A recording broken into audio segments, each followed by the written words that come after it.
Okay, let's start over. It's the Thrifty Mimi coming to you from Northeast Alabama. And today I want to share a project that I did that I started yesterday. And I'm just going to recap what I have done up to this point and then let you guys follow along with me as I finish it up today. But you can go back and it's not going to be hard to follow along.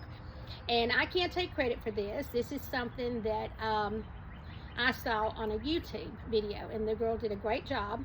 And my umbrella is heavy, my outdoor umbrella is heavy, and I've had trouble getting something that the opening was wide enough, but that was heavy enough to secure it when it gets windy here in Alabama.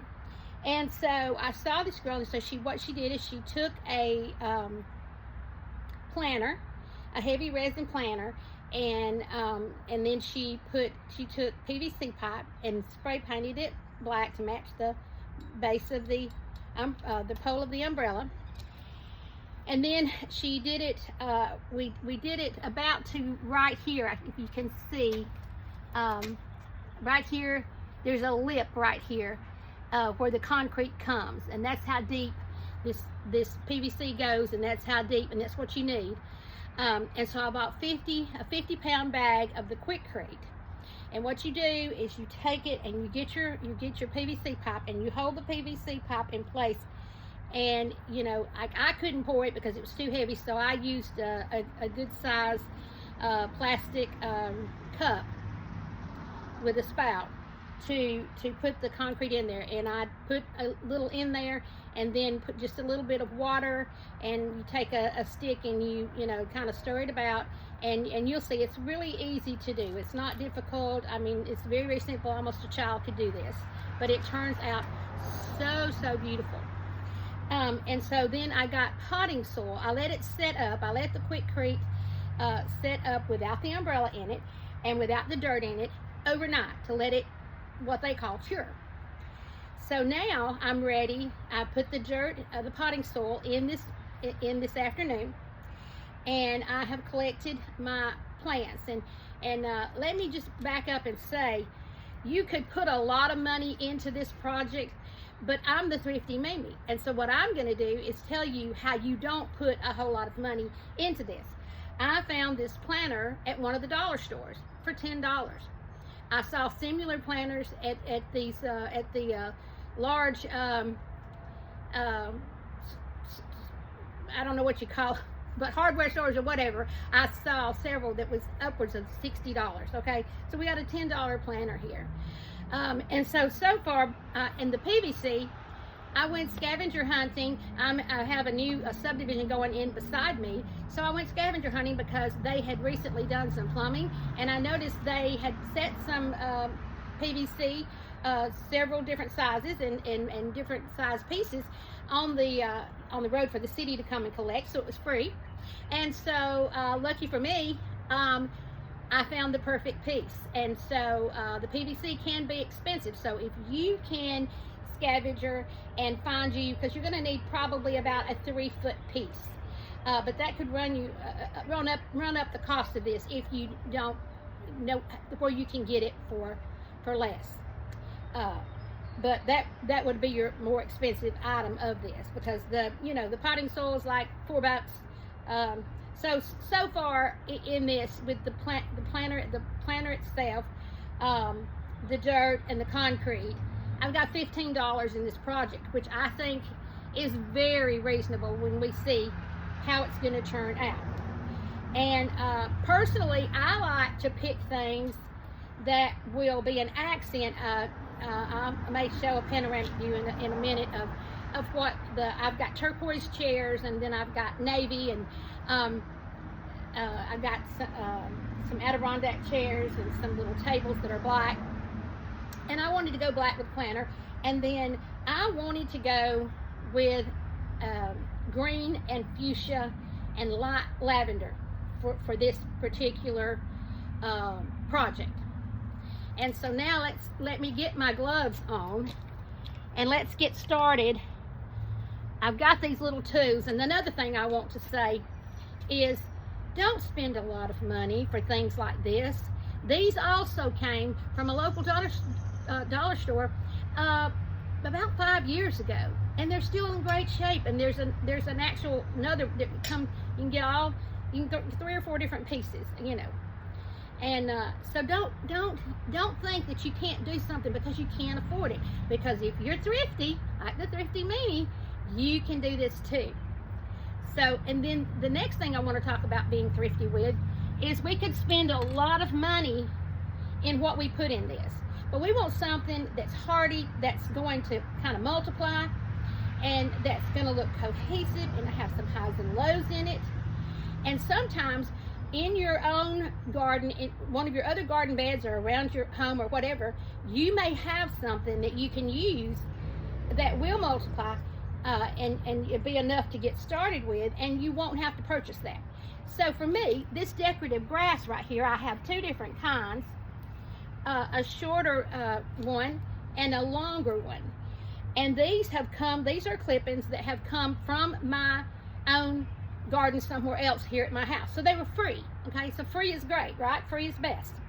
All right, and so for our other pieces that we're gonna put, I have chosen these really pretty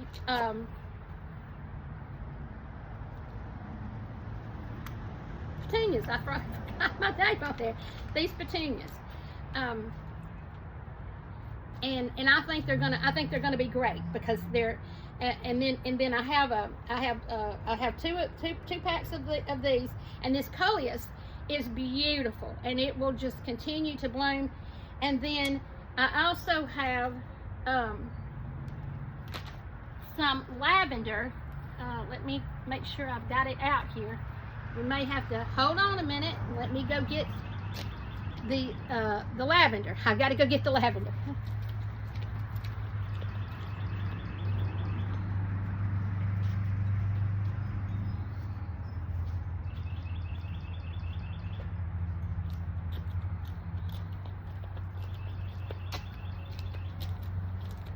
Okay, the lavender was also free because it was also on my property as well, growing somewhere else.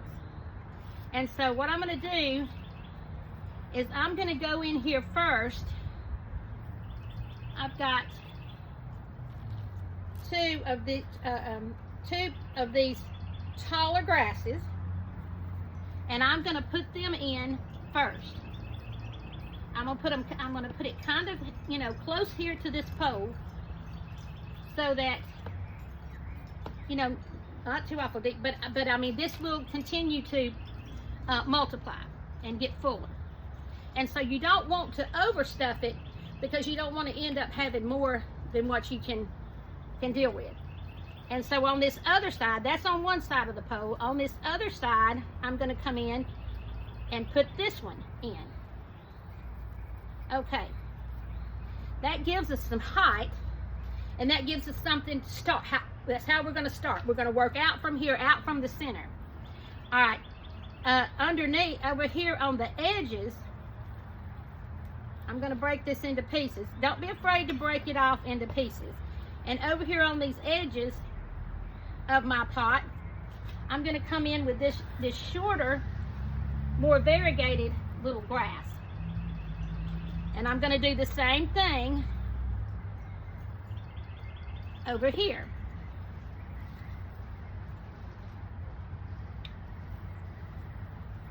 So just, you know, balance it out all the way around to where you have some of each thing. And as I said, you know, you don't have to get elaborate with all of it. Now, this lavender, I'm going to come in with this lavender right here. Or right here. Right in front of, because it's kind of tall. So I'm going to come right in front of this taller grass and put my lavender. All right, now we're ready for one of the coleus. And the best way to do that is to take your pot, this is how they tell you to do it, to take your pot and press down into your bigger pot that you're potting it in. That way, loosen up the roots some, but that's going to help us know how much room we're going to have right here. So we're going to come in, we're going to keep digging down, and we're going to secure our coleus right there. All right, now we're going to take our other coleus. It's looking great, right? I used to need you to come back over here so we can see it better. But there's our lavender, there's our coleus, there's our grasses. So now we're going to come over here on this side and put another coleus, because remember, we've still got petunias as well. Let's get our marking for where we're going to dig down. I'm making a little bit of a mess, but you know, hey, it'll be worth it, right? In the end, break up the root system. Get it in there really good. Pack it down. All right. See how it's filling up? Now, if we tried to go too diversified with our colors or too diversified with our different flowers, it would be difficult to get a whole lot more in here. But we've still got all of these little petunias, these pretty little fuchsia petunias that we're going to stick in here as well. And we're going to stick them, we're going to start sticking them right here. Right here by this other little grass. And not to overtake the little grass, but we're going to put these all around on this back side. We're starting on the back side, but we've got the same amount for both sides. And so we're just going to fill in with these petunias right here beside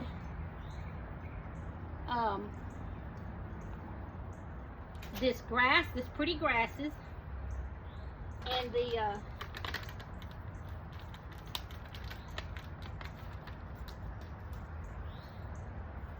the other stuff. Trying to get our grasses to stay up. But we got two more. We got two more that are going in here. Now one of them, I'm going to put it on this back side, far on the back side, because it doesn't have any blooms on it right now. And that's fine, but I just, for the look of it and for the demonstration purposes of it, I wanted to have it to where you could see, you know, blooms all the way around. And so now we're going to come in here and we're going to do our other 4 petunias and with those blooms and put them in. And then of course we'll need to water it in, and also that it won't, because the dirt's kind of dry, because it was hot here today. I don't know how it was where you are, but it was 85 degrees here in Alabama today. And yes, that is unseasonably warm for this time of year, but it's not something that has never happened before. In Alabama, we say that if you don't like the weather today, then just stick around for tomorrow, because it'll be different. And maybe you'll like it tomorrow, because rarely do we ever have, till we get to the thick of the summer, do we have a time that that we have it just really, really the same, you know, for several days in a row. But we will have a heat wave in the summer and have it be, you know, unmercifully hot at times, you know. But for the most part, I grew up here and I'm used to it, and I love it here, you know. And it's you know, it's not for everybody, but you know, it's for me. I love it and I'm happy. Okay, so now we're gonna clean up a little bit. I know you might see me crawling around on the concrete on the patio. Okay, we're cleaning up just a little bit to where you can get I can let you get a full view, have it come and let you get a view. This is the full view of what our little planter looks like. And you can do one of these too. You can have this sitting on your patio with your umbrella in it and enjoy the shade. And these plants also will work in full sun and in the shade, and you do need to also keep that in mind when you're getting plants, flowering plants, to know that they will, you know, be able to make it in the heat or in the shade, you know, that they can, you know, they can tolerate the heat and the shade, and of course that, you know, that they're indicative to your zone of the U.S. wherever you are. And so that completes our little project. Sorry that it took me so long to get another video, to get a project and get with you guys. I hope you've enjoyed this. I hope you learned something. I hope you've gleaned something, and you're excited about it. And maybe you're gonna, you know, tomorrow you're gonna get out there and you're gonna do one for yourself, because you can do it. So that's it for this. But the next video I'm gonna do is I am gonna do a clothing, you know, because to me this is thrifting. I'm showing you how to thriftily, it's a hard word to say, thriftily do this project. And that's my goal in these videos, is to help young people and well, anybody of any age, but especially young people, to know that you can have beautiful things to wear, and you can have beautiful things in your yard, and you can have beautiful things in your home, because we're going to do very soon, I'll be coming to you with a thrifting video about thrifting furniture. I've furnished my entire home with thrifted items, and most of the decor in my home is also thrifted items. So I can't wait. I hope you'll tune in for that. I hope we've not bored you. I hope you'll follow us and you'll like this video, and I hope you will try this. I hope you will do one for yourself. And remember, be kind. It's a cruel world out there. Be kind, love one another, and love God. See you next time. The Thrifty Mimi.